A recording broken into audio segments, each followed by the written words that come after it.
نن بیان داغی عنوان دے انشاءاللہ دا اللہ پا لارا کی مال لگول دا سخی مقام او مرتبہ در تبیانو ما انشاءاللہ.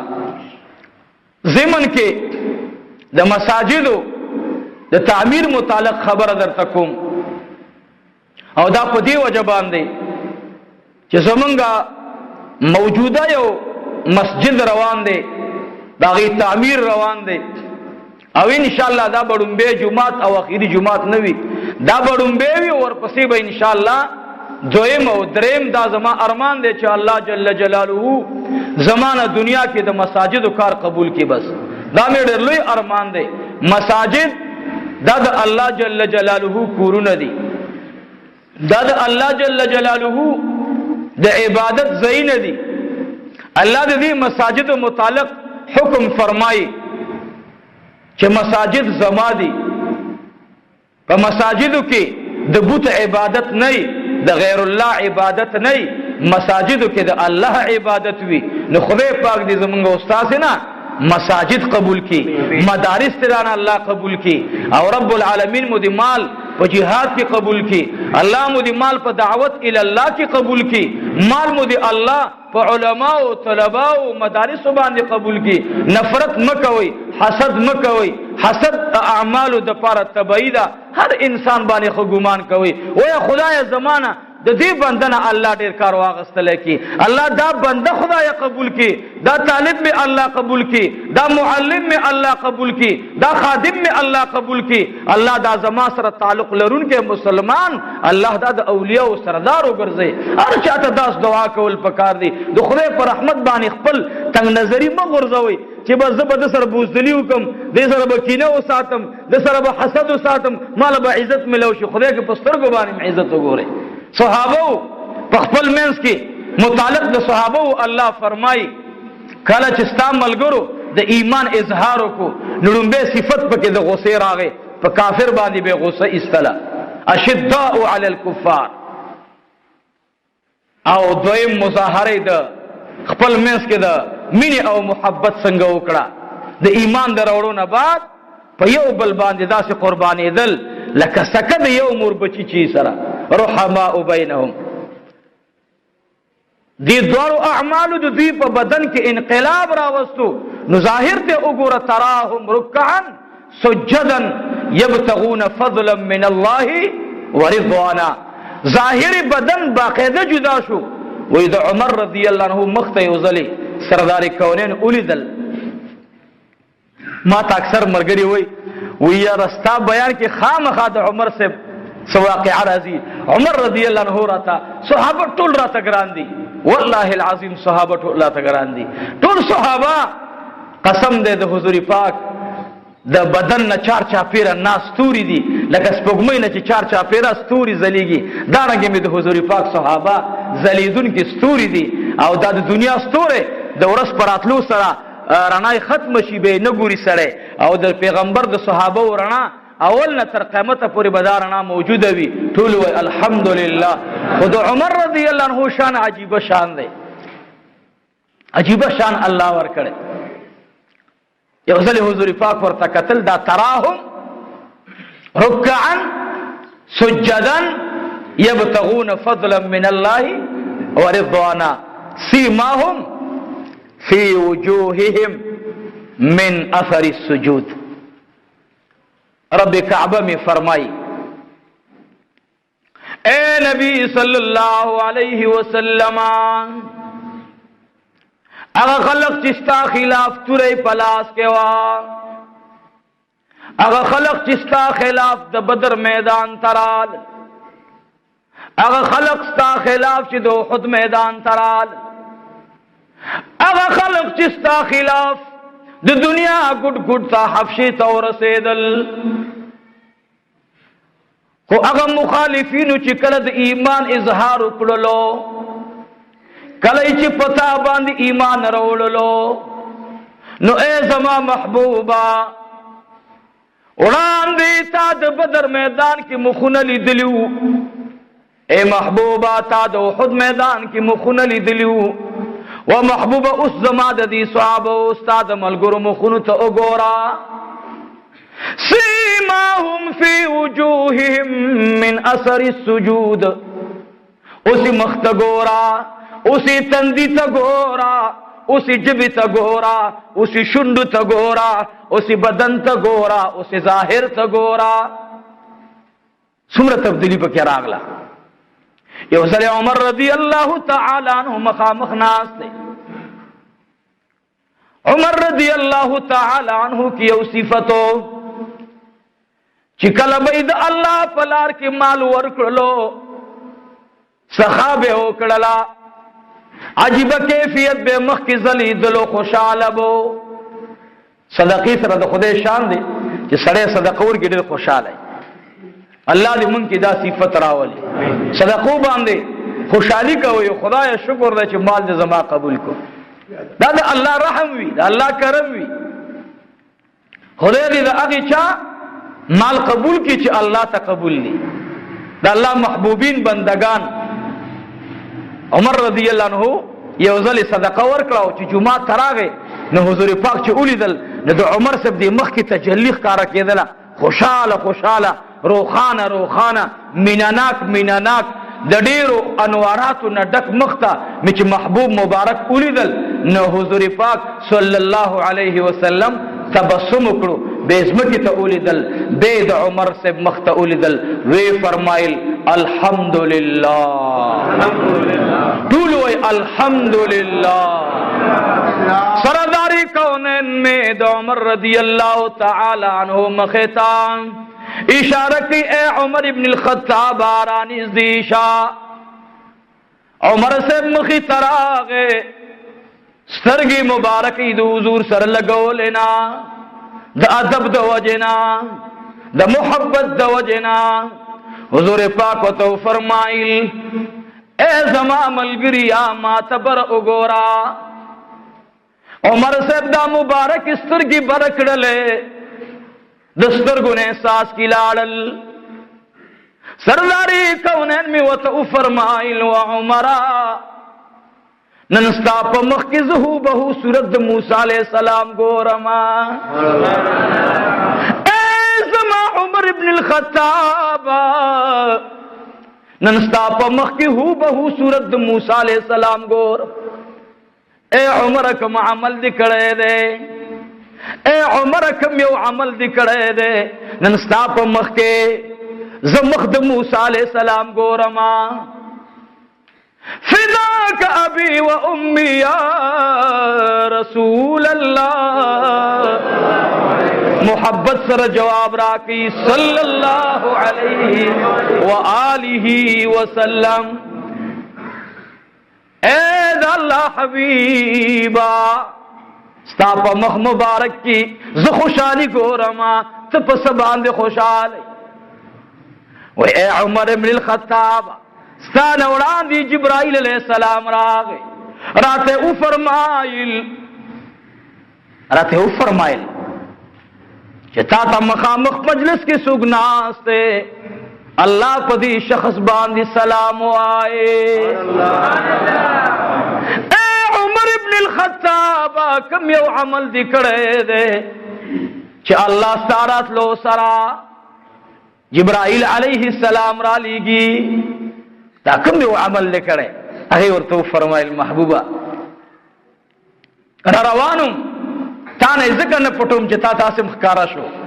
را روانم یو کس میں مخ تراغے داغی پا تندی کی ما دا غم او دا خفگان آثار اولیدل. مایوسو خفو دیر زیاد ما تپوسو کزان تا میرا نیزدے کچھے اے دا خدای بندہ تا خود سی خفو غم جن معلومی گی سشے دے وی ما تے اخوا دیخوا اولیدل اولچی یا عمر ابن الخطاب زما استاد په منس کې دریم قوت موجود دی چې هغه الله دی. یو تی یو زیم او دریم څوک دی؟ څوک دی؟ الله جل جلاله. عمره زما یو ضرورت دی او کتا سره نو ماته راکا. زما یو زر درهم ته ضرورت دی. عمر رضی اللہ عنہ مبارک وی ما ورته فرمایل چې زکور ته زما ګورم یا د چا په ایمان د چا په شان د چا په صداقت او په حیا به سړی خبره کوي. عمر جامع الکمالاتو د کمالونو ډک غرو صاحبه، حیا، صداقت، عدل، انصاف، مینا، رورولي، د زړه رحم. الله دې مونږ کې دا صفت راولي، خدای دې مونږ کې دا صفات راولي.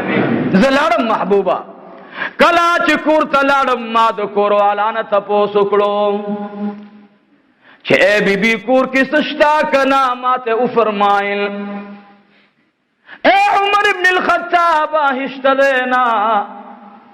ما ته وفرمایل چې کور کې دوه چیلین دي چې یو د عبدالله ابن عمر دا ستا د بچی دا، ما خیلو ورته ورکړې ده، هغه ورسره مشغولیږي، او بله یو چیلی مونږ پیو ته ساتلې ده. زمونږ خو کله کله کور کې وړه نه وي څه نه وي، په دې پیو باندې ګزاره تېرو. وی ما ورته وفرمایل چې د بچی مال د پلار مال دی. اے بی بی دواړه چیلی را پرانیزه. ما دواړه چیلی د موږي نه را پرانیستلې. اے د الله محبوبه آغی صحابی تا ما فرمائل چی دا چیلی زان سرک بوز بازار تا او پدیلا را باندے واپس مرازا اسی نچی زما بچے دی مخی تراشی او زما بچے درنا خپل چیلی روانن کی و دخلے بندہ دی بازار نب ڈڑی طرف تلارشا. اے دا اللہ محبوبان کله چې زمانه چیلې روانې کړلې نو ما یو دعا وکړه چې یا الله کاش کې نن زما په کور کې 2000 درهم پرته وې، ما به دا ټول ورکړی وې چې دا چاته مجبوره شوی نه وې، خپل ضرورت بل چاته ښودلی نه وې. یا الله زما دا ارمان په زړه باندې پاتې شلو. کله چې مې دا دعا وکړله کور نه راپسې دروازه وټکولی شوه. زه دروازې نه بار ولاړم چیلې روانې وې. بی بی مې راته وفرمایل اے عمر ابن الخطاب د یوې چیلې قیمت به زه د خپل ورونو نه راوالما، خو د بچي چیلې دې راوله کور ته. ما ورته وفرمایل ته یې قیمت راواله زه به ورپسې لاړ شم. یا رسول الله زما بی بی د ماماګانو نه قیمت راواغستلو، د چیلې پیسې راوړلې چې د یوې چیلې پیسې هغې ته ورکو، چیلې ترې راوله ابې بازار کې خرڅوي. وایي زه په منډه منډه باندې روان وم. هغه چې شاته ولیدل خیل کې دا رالل چې عمر رضی الله تعالی عنه په زړه کې څه خبره راغله. یا الله ما خپل ضرورت دې ته بیان کو او دا د دې راپسې دوباره را روان دی. وایي د هغه په زړه کې دا خبر راغله. زه چې راغلم ما ورته چې ورخطا کېږه او خفه کېږه ما دا پیسې والا دام ځان سره والا او که ستا 1000 اشرفۍ بیا هم پوره نه شوې نو زه به تاله یوه هفته مزدوري وکړم، تاله به دا 1000 اشرفۍ برابرې کړم. خو خدای ته وګوره چې بل چاته به دا حال نه وی. الله اکبر. د عبدالله ابن عمر د عمر رضی الله عنه بی بی په دې انتظار ده چې چیلې به واپس راولي.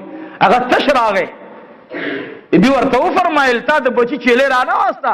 وایي د خدای بنده د هغې هغه ضرورت خو لا پوره شوی نه دی، که څه نوره مزدوري هغه هم راکړه، چا نه قرض راغستی شي زه به ورته مزدوري وکړم. نو محبوب علیه الصلاة وسلام مبارک ورته دعا وکړه. عمر رضی الله عنه څو ورځې به د نبي علیه السلام مخې ته نه راتلو. هفته چې پوره شوه نو عمر رضی الله عنه مخې ته راغی. ورته وایي عمره ډېر مې نه لیدلې دا هفته چېرته وې؟ وایي دا مې چاته مزدوري وکړه یا رسول الله صلی الله علیه وسلم، دا مې چاته مزدوري وکړه، د هغې غریب ضرورت مې پوره کو، د هغې 1000 اشرفۍ زما د هغې چیلو سره د هغې سره برابرې شولې. معزز عمر رضی الله عنه د داسې لوی ایمان خاوند دی، د داسې لوی شان خاوند دی. دا عمر رضی الله عنه به د خالی په ورځ باندې به سار امیر المؤمنین باچا یو وخت په ایران باچا، په عراق باچا، په شام باچا، په فلسطین باچا، الله اکبر، په سعودي عرب باچا، په یمن باچا. هغه عمر رضی الله تعالی عنه به د خیلی په ورځ باندې سار به چې مسجد نبوي کې جمع وکړه نو د اشراق مانځنه مخکې به ځان قبا جماعت ته ورسولو. قبا جماعت به ټول را جارو کو، ټول د قبا جماعت به را جارو کو.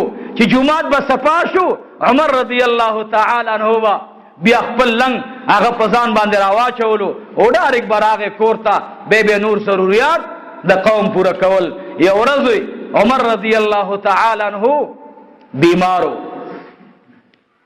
شپکی ورته زوی راغه وی فرمایل اے بابا جانا، اے بابا جان بیماره، نن یو داسې عمل چې ته کولی نشي ماته اسپاره. ما ته وی اے بچی سبا د یوم السبتا د خیلی ورځ ده، و بچی زه تللی نشم بیمار ما. و بچیا کله چې د اشراق مونځ نه فارغ شولې نو مسجد قبا ته لاړ شه او مسجد قبا په خپل لاس باندې جارو کا. عبداللہ ابن عمر رضی اللہ تعالی عنہ مبارک فرمائی وی ما ول چې خدای سبا به کله راځي، وی د سار جمع چې مسجد نبوي کې وشولا زما زړه کې دا راغلل چې زه د اشراق مانځه نه وړاندې لاړ شمه. وای چې کله قبا ته ورسېدلم د قبا ټول میدان صفا سوتره پروتو، زه حیران شوما چې و پلار داسې بل مزدور موجودو نو په ما باندې دی بیا سار وختي بل یو کار ولی نه کولو، تا ولی دی جمعه ته راولېږلما. زه بهر رالم یو حبشي غلام راته مخې ته راغی، ما ته وفرمایل چې ای عبدالله ابن عمره پلار دې سختي ته بنیولی و، نن د خپل ټیم نه وختي راغلی و، پلار باندې دې زما سلام وایا، ورته وایه چې بیا ټیک شوی نه بیا جومات ته مه راځه. ما ورته وفرمایل پلار خو زما بیمارو، زما پلار د تلو طاقت نه لرلو، بل څوک به دې لیدلی. ما ته وایي زما دې د خدای په ذات قسم چې عمر صاحب راغلی و، عمر رضی الله تعالی عنہ. زه لاړم پلار نه مې تپوس وکړو بابا جمعات خو تا چا جارو کړه او ما ته خو چول ډېر راغلی بچیا، ما کې شپه کې لږ طاقت راغی، لږ مې تبې بدن سس کړو نو زما بدن ما ته دا اجازه نه راکوله چې د مسجد قبا د هغې جومات تعمیر او بنیاد چې جناب رسول الله صلی الله علیه وسلم ښودلی هغه دې بل څوک زما په ژوند جارو کړي. بچیا زما دا یو ارمان به ته پوره کې چې ګوره زه دنیا نه کله لاړم د مسجد قبا د خدمت شابین او جارو بچاته نه ورکې. ګورئ معزز صحابه د جمعات په خدمت باندې فخر کولو. زمونږ جمعاتونه نن په څه باندې جوړیږي؟ سړک باندې مکټ اچولی، عیسیان هم را رواني، هندوان هم را رواني. ما ته یو چا بل حضر مولوي صاحب دلته کټ واچوئ نو اسیم خلک کار ګوري د ورځې یو مزدور پیسې برابر شي، غټه خبره ده. ما ویل داسې چل دی چې دا علاقه داسې علاقه ده چې کېدای شي کومه ورځ ور باندې شیعه راشي یا بل څوک راشي غیر مذهب راشي او وګوري وای بهای جمعه د رحمت للعالمین صلی الله علیه وسلم ده او امتیان دومره بی غیرت دي چې کټه په سړک ورته چولې. قسم درته خورم چې چاندیلا یو زتا بل ورځ مونږ لاړو، تاسو په خدای باور وکئ مرګري دي الله په دوه جهان خوشاله کی. چا کوم مرګري ما سره تلیو هغه معززین او نیکان مکرم خلق، هغوی خبرې کولې زما دا خوله داسې ورغلې وه جام وه او چې خبرې مې کول لکه تبې چې نیولی وم، ضمیر مې اجازه نه راکوله. بس دا مې یقین دی چې دا جومات دا قای نامدار جومات دی، د چا په مخ او د چا په راتلو په وجه باندې چې جهان ته الله پاک دنیا ته د دنیا رنگ ورکړی، دا د هغې محبوب جومات دی. نو ما ویل یا الله کاش که داسې دولت ما سره وی، داسې پیسې ما سره وی چې څوک خبر هم نه وي الله او ستا د دې محبوب د مسجد کور انتظام هم کړی وی. دا یاد ساتئ معززو، صدقاتو باندې د دنیا او د آخرت د دواړو خوشحالي ملاویږي. نبی علیه السلام مبارک د سخی متعلق ډېر عجیب واقعات مونږ ته بیان کړي. لویه نه لویه واقعه دا ده معززو چې د سخی انسان څه دعا چې غواړي الله یې رد کوي نه. یو واقعه د نبی علیه السلام رایاده شوه، شروع مې په هغه کوله خو بله د یو بزرګ واقعه رایاده شوه، بیا انشاءالله راته رایاد کړي. وایي هغه د نبی علیه السلام حدیث د د مشکات وی هغه بیان کړي چې هغه ته دوباره بیان کوم ان شاء الله. خدا دې یو ولی کامل د یو محدث واقعه درته بیانوم. منصور بن عمار رحمه الله لوی محدث دی. یو ځل داسې مجمع ناسته او تقریر کولو. سنامه ده منصور بن عمار، ټول وي سنامه ده منصور. دا در باندې زه کوم چې اسنه چې زه تقریر کوم او تاسو راته نیم ودا او نیم وخ نو واقعا به صحیح اوري، بیان بیا د سړي ذهن کې کېني. د دې محدث نامه ده منصور بن عمار رحمه الله. تقریر کولو داسې شاګردان او متعلقین مرګري ټول ناستي. الله دې مونږ کې دا صفات راولي، هر چا سره مینه کوي او هر سره د ځان نه اعلی غني. قسم دې کوم هیڅ یو زه خپل هیڅ نه یم، خپل ځان قسم درته خورم چې د بوس هغه ذره رانه خدا په خدای په ذات مې دې قسمي چې دا د ځمکې ګرد خاوره رانه خدا مونږ هیڅ نه یو. دا خو د خدای احسان دی چې په دې منبر تاسو ته کېنولیو او د جبه باندې راته د محبوب علیه السلام خبر راولي. دا زمونږ علم او زمونږ تجربه او هیڅ نه دي، دا د الله رحم دی. ګندې دا خوله ده ګانې بجانې وي زمونږ نه ښایسته دي، دا زمونږ کمال نه دی چې زمونږ د سنین او د دماغونو الله د دین خبرې راوباسي. دا زمونږ کمال دی که دا د الله فضل دی؟ د چا فضل دی؟ الله. نو بیا د الله احسان به نه هېرو. خپل احسان به نه مقدم کو، خپل علم به نه مقدم کو، تجربه به نه مقدم کو. الله ستا فضل دی، ستا کرم دی، ستا احسان دی. الله چې په دې ګدۍ دې پرې ښودلي د دې د ناستې مونږ زه قابل یم، قسم په خدای کې د دې ګدۍ د ناستې قابل یم. هر چا ته په خپل ځان باندې علم، قسم مې درته وخوړ. خدا د الله احسان دی. دا منصور بن عمار رحمه الله ډېر لوی محدث دی. د دې تقریر ته به خلق راتلل، لرې لرې ځایونه به خلق راتلل. نو داسې یو سړی د خطبه کوله او بیان چې خلاص شو د دې جماعت نه یو کس اوچت شو، ورته وی اے منصور بن عمارا،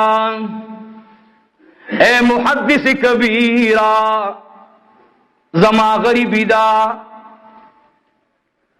400 درهم می پکار دی ستا پدی موریدانو کے، ستا دی متعلقینو کے. دا سی سوچتا چی ما تا 400 درهم راکی. منصور بن عمار رحمه اللہ مبارک میں تقریر کے دعا کول اعلان کی، اے زوانانو تاسی کسان تاسی کیو کشت دیں چی زما دی راغلی ملما ضرورت پورا کی. دی دوران کی او سڑے پاسے دلو ورتوی اے منصور بن عمارا، اے محدث کبیرا، اے پا منبر باندناس وارث جناب محمد الرسول اللہ زبے ورکما خطرہ تسرا کے ورته او فرمایل زبدر تسلور دعاګانې وکما، الله به دې سلور واره دعاګانې ستا په حق قبولی کی. اوهو هغه ویل ما موته به دې موته. اوس خو در نشاته خبره نشي. ورته وایي زه کې نه مانا ته به ښکته کېږي نه منبر باندې ما ته دعا وکړه. 400 درهم یې راواغستل دی سائل ته ورکړل. ورته وی دا 400 درهم والا. ورته وی زه بچی الاړ شه د توي وایس دعا غواړي. ورته وی ډومبې زه دا دعا غواړم چې زه د يهودي غلامم چې الله رب العالمین ما د غلامین آزاد کی. دعا وکړه الہ العالمین ستا پسمکه باندې ډیر آزاد خلق ګرځي الله. خدای دغه سړی د یهودیت نه داغي غلام د غلامین الله آزاد کا، داغي د پنجونه آزاد کا. دعا ورته وغوښتله. ورته وی بچی ان شاء الله دعا دی قبول ده. دویمه دعا یس دعا غواړي. وی دویمه دعا می دادا چې انتهایی غریب ما چې الله رب العالمین ما مالدار کی. ورته دعا وکړه. ورته وی بچی درېمه دعا وایا ورتوی دریم دعا می دا پکار دا زما آقا او سردار یهودی دے په یهودی مذهب باندې دے چې الله رب العالمین هغه محمدی دین باندې راواړي ورتوی بچی سلورم دعا غواړه ورتوی سلورم دعا می دادا چې الله رب العالمین ما زما آقا تعالی بخنه نصیب کی ورتوی ز بچی سلور دعاګانې می درته وکړلې دې باندې ټیم تیر شو آقای التناسته سردار ناسته دا غلام ورغه ورتوی اے غلام د خپل ټیم نه ولی نا وخت رالی ورتوی د منصور بن عمار لوی محدث بیانو تقریرو زورتو ناستما عجیب دعای اکڑا ما دا پارا اغیتے و سائل راغے داغی 400 درہم پکارو ما 400 درہم ورکڑل ما تے 4 دعاگانی کڑی دی ورتوی اے بچیا وآیا کمی کمی دعاگانی دی ورتوی اے زما آقا رنبی دعای راتا داو کڑلا کہ زبچی اللہ دی غلامین آزاد کا یہودی ورتوی زبچی اما دی غلامین آزاد کرلے دیوی الحمدللہ اے استاذا سمر لوی شان اللہ در کرے دے پا بیان کی دی سمر اثر دے دعا کی دی اللہ سمر اثر اچولے دے ورتوی بلا کمیں دعا در تکڑے دا ورتوی بلا دعا دا چی ما ورتوی ز غریبی ما چی اللہ رب العالمین ما مالدار کی ورتوی اے بچڑیا دا سلور زر درہم دا خدے پر رضا باندے والا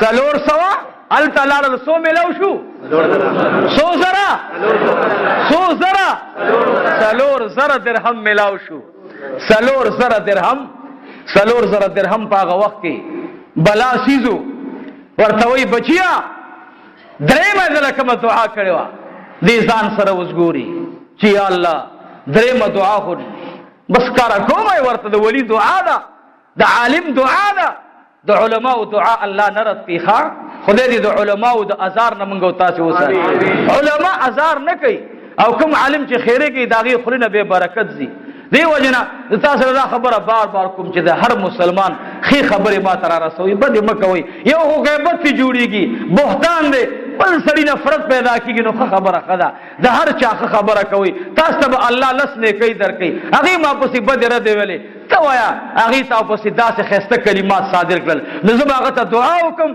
نو دا غیب الله ګناه معاف کی ځکه لوی ګناه کړه د غیبت خطرناک شی دی الله دې موږ د غیبت نه اوساتي الله دې زموږ خلوتا خسته خبر راولی نو معززو دا غلام وی چې مال سره میټینګ کو ما ول اے آقا دریم دعا دادا ما ورته فرمایل زما آقا او سردار ډېر خسړې دے دعا ورته وکړه چې الله رب العالمین اسلام تراولی دی ما تا اولیدل وی فرمائل اشہد ان لا الہ الا اللہ و اشہد ان محمد رسول اللہ صلی اللہ علیہ وآلہ وسلم زد خوش علی نپزمک پریوتم ما ورث فرمائل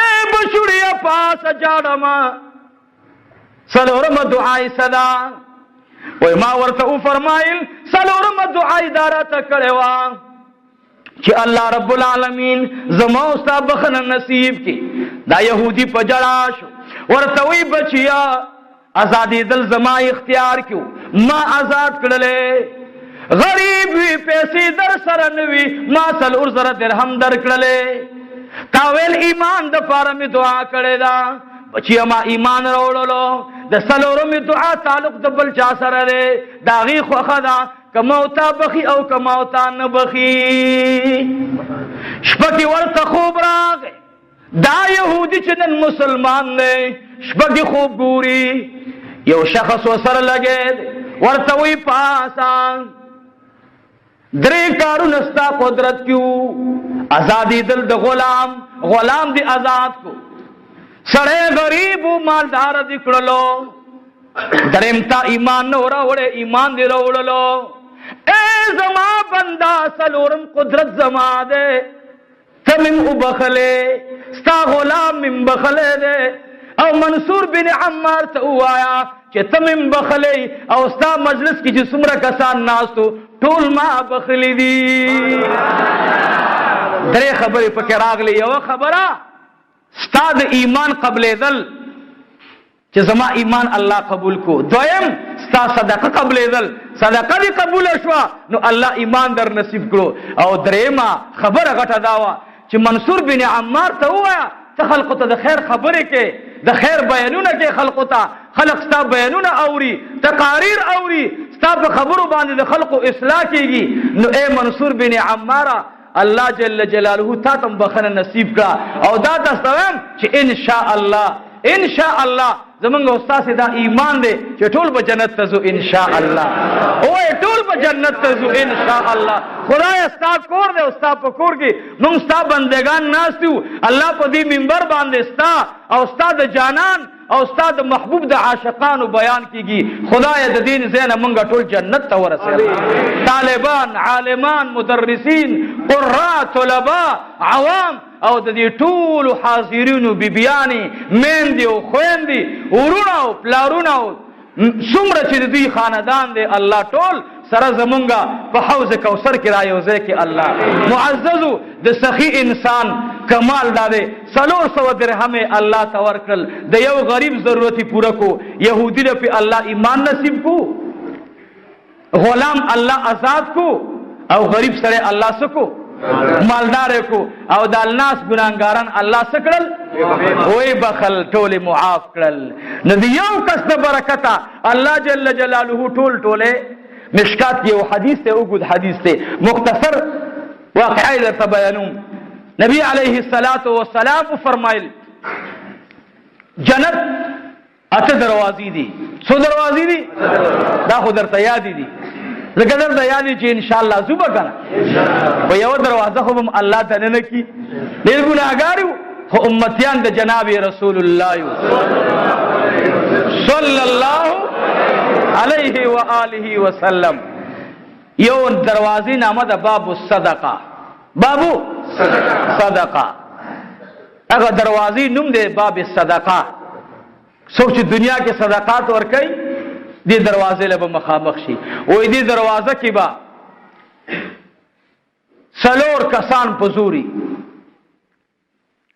یو به شهید زور لګي چې زه وړاندې نه نوځم بل به سخی زور لګي چې زه وړاندې نه نوځم بل به عالم زور لګي چې زه وړاندې لاړ شم عالم وی زمان نمبر دے حاجی وی زمان نمبر دے شہید وی زمان نمبر دے سخی وی زمان نمبر دے اره وړاندې کیږي وی الله جل جلاله با فرشتہ را اولګي رضوان ته وی لاړشه ها جبرائیل علیه السلام ته وی لاړشه اے جبرائیل امین لاړشه باب صدقه تا دی دروازه باندې جګړه ده یو ډلوي مونږ وړاندې کیږو بل ډلوي مونږ وړاندې کیږو تاسو لاړ شئ د دې څنګه جګړه ده جبرائیل علیہ الصلوۃ والسلام راغی اجي سے په فوګلاس کې خودلو ورته وې اجي صاحبہ صد پار وړاندې کیږي زور لګې ورته وې ما د الله د رضا د پار حج کړې ما د الله رب العالمین د پاره حج کړي چاله می تکلیف رسولې نه دی الله فرمایل ولا فسوق ولا جدال فی الحج ما جګړه نه دکړې ما د فسق کار نه دی کړې ما پچا باندې تعرض کړي نه دی د بل تکلیف می وړې دی او د نبی علیہ السلام ارشاد دی چې چا د الله د رضا د پاره حج ادا کو نو دنیا نه با لو سره جنت تزي ز دروازه تراغلې ما خو ما شهید نه پریدي ورته وې حج صاحب ته دا فضائل چا بیان کړیو ورته وې ما تعلیم په منبر باندې بیان کړیو او عالم زور لګي زمانہ وړاندې کیږي جبرائیل علیہ السلام ورته فرمایل تا د دې علم خبر اوریدلی وا د دې په خبره دې عمل کړو او د دې په خبره مې عمل کړو نو دا ستا استاد دی د استاد ادب ساته ترست شو استاد وړاندې کا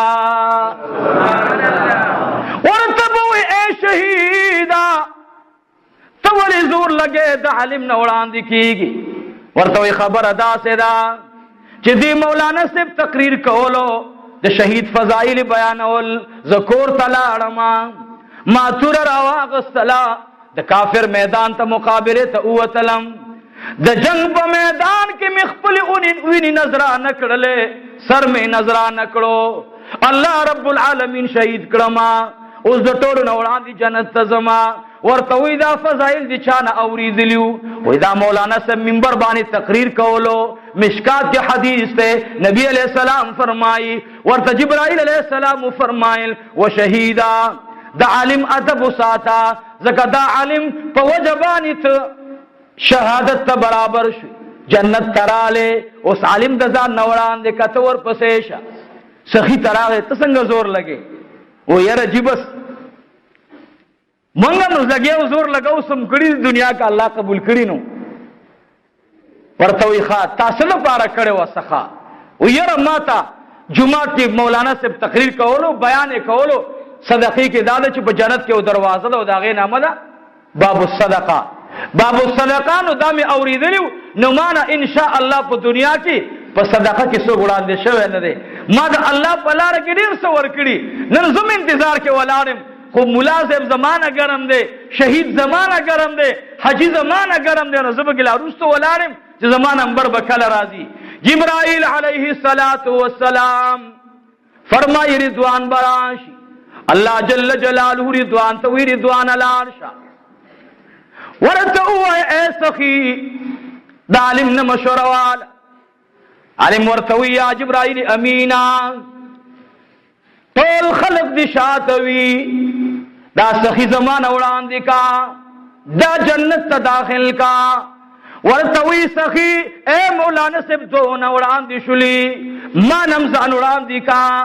ورته وی خبره داسې نه ده اے جبرائیل امینا دې سخی په برکت باندې ما علم کړی دی ما قرآن زده کړی دی زما د پاره مدرسه جوړه شوه زما د پاره جمعه جوړ شو زما د پاره د قرآن درسګاه جوړه شوه زه خبر نه وم ټوله میاشت به ما قرآن زده کولم زما استاد د پاره دې تنخواه برابره کړې ده یا الہ العالمین زه جنت ته داخلیږم نه خدای زما نه وړاندې سخی بوزا.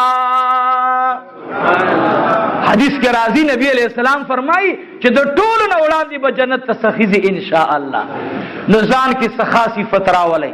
سخا یو داسې صفت دی چې انسان دی وجه زمونږ یو استاد محترم رحمه الله هغه دنیا نه تللی هغه به فرمایل چې سخی انسان به د شهید نه وړاندې جنت ته ځي د عالم نه به وړاندې ځي د شهید نه په دې وجه باندې وړاندې ځي. شهید ته به وایي توره درته چا اغستې وه وایي ما وایي بیا به ورته وایي زغره مې درته اغستې وه توره مې درته اغستې وه که تا د سر قرباني ورکړه ما د مال قرباني در کړې ده. حاجي له به وایي حاجي صاحب تا که حج کړی نو تقریبا ته چې لاړې ستا بچو باندې غربت راغی فقیري ور باندې راغله د هغې خصمانه ما کړې هغه مې چاته ادرولي نه دي.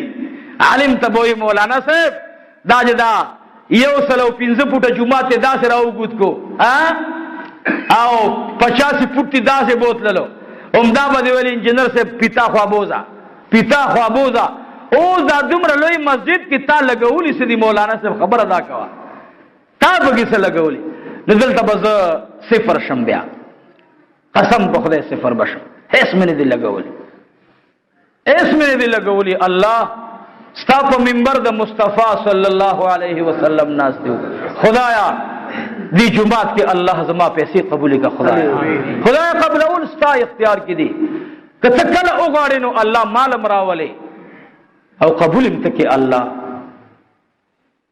سخی به ووایي چې خدایا د تقریر کړو ما شپږ ټنه 9 ټنه سریه راوړله بل به ووایي ما په دې غریبۍ کې غریب سړی به راوچت شي چې ما په دې سر باندې بورې د سیمټو تشولې دکان ته به مې وړلې کور مې کچا زندگی مې کمزورې مال مې کمزورې خو دې مولانا صاحب ویل چې دا د مصطفی جومات صلی الله علیه وسلم ما 100 بورې 200 بورې سیمټ جومات ته اغستې پدی وجه ولاړم ما ته به چې تاسو کړي مولانا صاحب، زه به بیا غلی شم، ما به هېڅ نه دي کړي. بیا به تپوس وشي چې دا کرش هغه سړی به راشي چې زما پلار مړو او ما د پلار په صدقه کوله، نو ما د شپې 2 ګاډي کرش در ولېږل، 3 ګاډي کرش مې در ولېږل، نه نوم پیژنم، نه سړی پیژنم، نه مې لیدلی، نه مې کتلی. هغه به جنت ته روانې د جومات په برکت باندې. ما ته به وایي مولانا صاحب شاته شه، ما د شپې سودا کړې، زما او د رب سودا وه، ته خبر هم نه وي، بېغمه د خوب کولو وده وي. دا ډېر د افسوس خبره ده. بل سړی به وایي خدایا زه د بډبیر وم، دې سره زما هېڅ رشته نه وه، خو ستا جومات کې د پاره د هغې د تاخاني ضرورت و الله، ما خپل ګاډی راوستو، ستا د کور تاخانه مې وویستله، نن جنت ته ولاړم، ستا خوښه ده. په ایمان یې ووایه موږ به څه کوو؟ ما هېڅ نه دي کړي. اوس مې دا لوی ارمان دی چې یا الله خدایا زه په جایداد څه وکړم، زه به په کور څه وکړم، زه به په موټر څه وکړم، یا الله خدایا زما مال په دې جومات کې قبول کا.